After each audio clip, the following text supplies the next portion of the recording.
Good afternoon and welcome to another edition of The Law and You. Today we want to talk about a very important topic. We want to talk about the court's power to order parties to be of good behavior and to keep the peace. Now, we must understand very clearly that magistrates are what we call creatures of statute. That means that a magistrate must be able to work within the confines of the statute. The magistrates do not have a discretion to go outside of the statute. But the law in relation to having a parties keep the peace and binding them to be of good behavior, I believe goes very wider. One has to understand the philosophical underpinning of how this law came into being. This law came into being because of certain fundamental rights.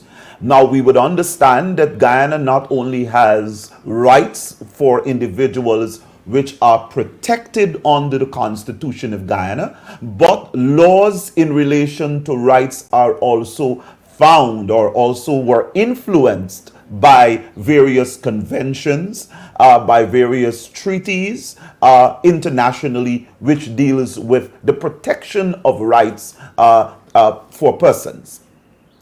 Now, importantly, when parties make a complaint at the magistrate's court, sometimes the complainant believes that the defendant or the person who is accused of doing something may somehow injure them or may somehow want to interfere with them. Now, of course, the court, there is a criminal charge if a party who is charged and is placed before the court, if that party attempts to interfere with any witnesses or with the main witness in the case. Now, that in itself, once a party attempts to somehow affect or try to influence the prosecution's case to go in a particular direction, that in itself creates under a body of criminal law, that in itself creates an offense. But we want to zero in more where the complainant believes that they needs further or additional protection of the court in order to feel comfortable proceeding or prosecuting the matter.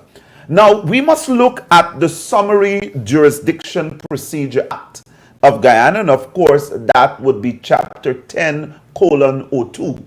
If you look at Section 84, Section 84 lays out the power in which a magistrate would have to make that order. And I would want to read what the act points out or says.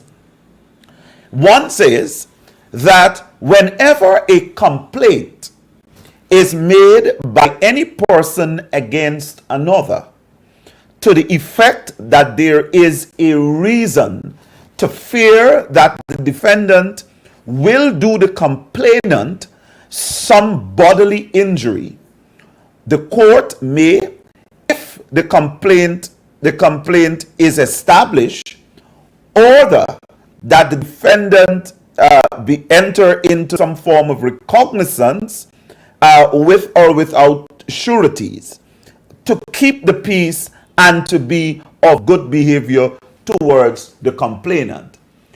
Now, this is how this piece of provision needs to be understood.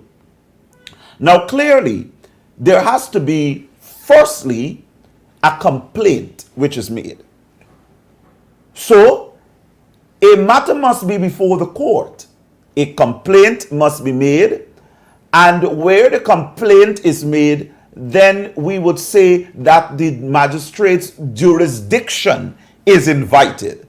If the jurisdiction of the magistrate is invited, that simply means that the magistrate cannot make an order or exercise power under the statute, Section 84, if there is no complaint which is comfortably seated before that court. Now, it's important to understand that every court that listens to a matter always ensures that that court has jurisdiction to hear that matter. Because if the court, which is entertaining a matter, if that court does not have jurisdiction over the matter, it means that the magistrate cannot exercise the powers under Section 84. So the first thing is to make a complaint. Now, usually a complaint is very important because the complaint will tell you where the jurisdictional or the magisterial district in which the matter is comfortably seated. Let's say that if someone is from the West Bank, and so it should be in the West Demawara magisterial district. If that person has a complaint in West Demawara, and that person sees that the defendant has committed something over in West Demawara, but decides to go to a Georgetown court where the magistrates only have powers to hear matters within the Georgetown magisterial district, it will mean that the magistrate in Georgetown does not have the powers to entertain such an application under 84. So that is why it's important, firstly, for there to be a complaint or there to be some form of report which is reduced into writing, which is before the court. Let's take for granted that the magistrate has decided, yes, I have jurisdiction over the matter because there is a complaint which is before me. Once the magistrate is comfortable that the complaint which is before the magistrate is a matter engaging rightfully so that court, then of course the complainant can do one thing. The complainant can say to the court, I have some fear that the defendant is going to injure me, or the defendant is going to harm me in some way or the other. So that complainant can do that, can articulate that before the court, or that information can be passed down to the prosecutor, and the prosecutor can make the complaint before the court. Now, it is the responsibility of the complainant or the prosecutor making that to also give the court some form of further information which is going to be reduced into evidence that yes, whatever is being alleged by the complainant actually has some form of evidential value, meaning that there is some form of evidence before the court that the defendant has made a threat, or the defendant is most likely to carry out whatever fears that the complainant has. Of course, that has to be established. Once the court is comfortable and the court believes on acting on the evidence, it is the right course to take, then the magistrate can exercise its powers under Section 84(1), in which the magistrate will, of course, order that the party, the defendant, in this said, keeps the peace. Now, let's say that the defendant decides, after the magistrate has made that order, that he still wants to come within a certain parameter of the complainant, or he wants to create some form of chaos with the complainant. Then there is going to be what we consider as, or what the law considers actually, as a breach of the order. Once there is a breach of the order, and of course evidence is presented to the magistrate can then sentence the defendant for breaching that order. Now that provision will be under, of course, 843. And this is what it says. The court may order the defendant, and in default of compliance with the order of court, to be imprisoned for any term not exceeding 12 months.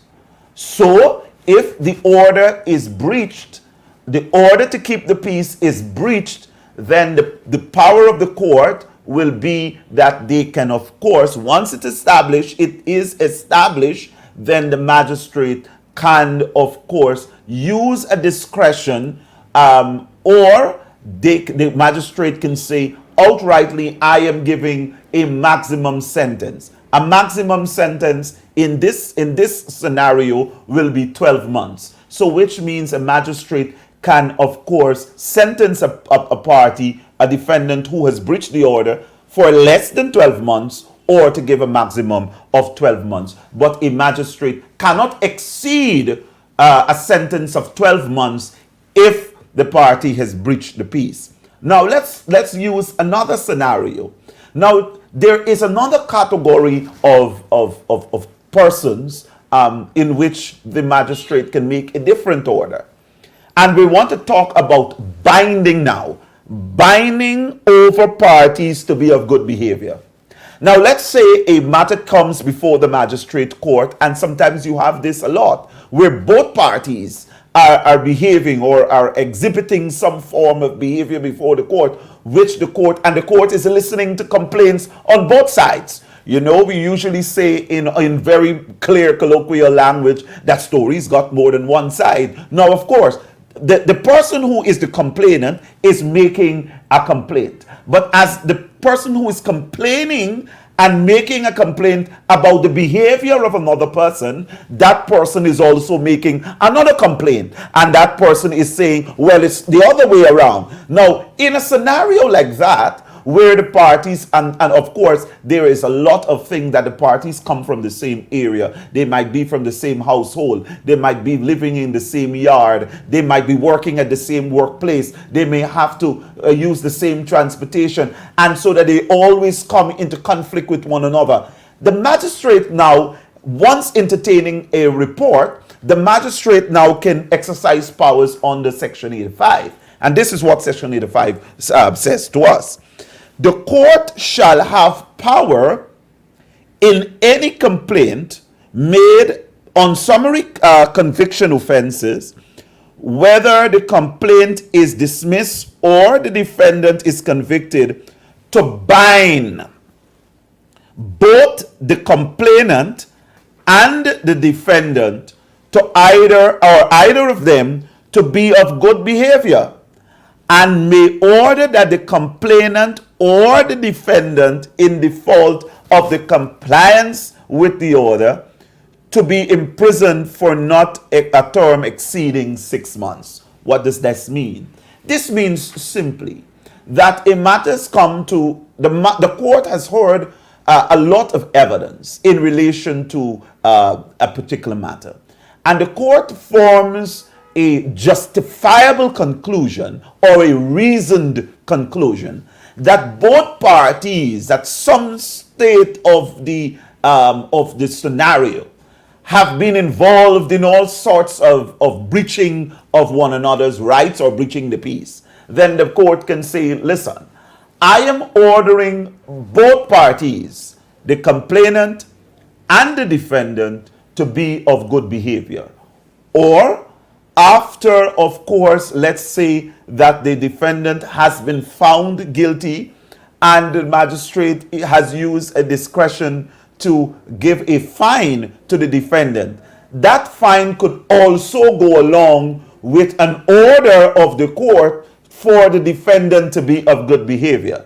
Now, if that order is breached, then the magistrate, depending on the nature of that breach, can decide to say, I will give maximum sentence. Maximum sentence in this scenario will be 6 months. Or I will give less, I'd use my discretion, the magistrate will use his or her discretion and say, I will give a lesser sentence. And that, of course, will be under 6 months. But putting all in a nutshell, each party which makes a complaint before the court is allowed to make that complaint and have the court ventilate the issues, and determine, of course, a outcome of the matter. No party going to the court must at any time feel any form of fear or intimidation by any other person, or more so the defendant, so that they will not go to see the ends of their matter and they would withdraw from coming to give evidence. Now that breaches two things. That, of course, breaches, of course, the protection which is covered under the law for the complainant, and of course that breaches certain rights, which are, if it's, and it goes as wide as possible, not only natural, but of course, as I said in the beginning, it is also somehow underpinned in constitutional fundamental protected rights, and of course in other international conventions which allows persons to be able to move around and to be able to have a life of enjoyment and not to be affected by another person, so that no party will be allowed to have another party live in some form of fear. Matter of fact, we must be encouraged as members of society to always abide by the law. I thank you for listening. Until next time, thank you for watching The Law and You.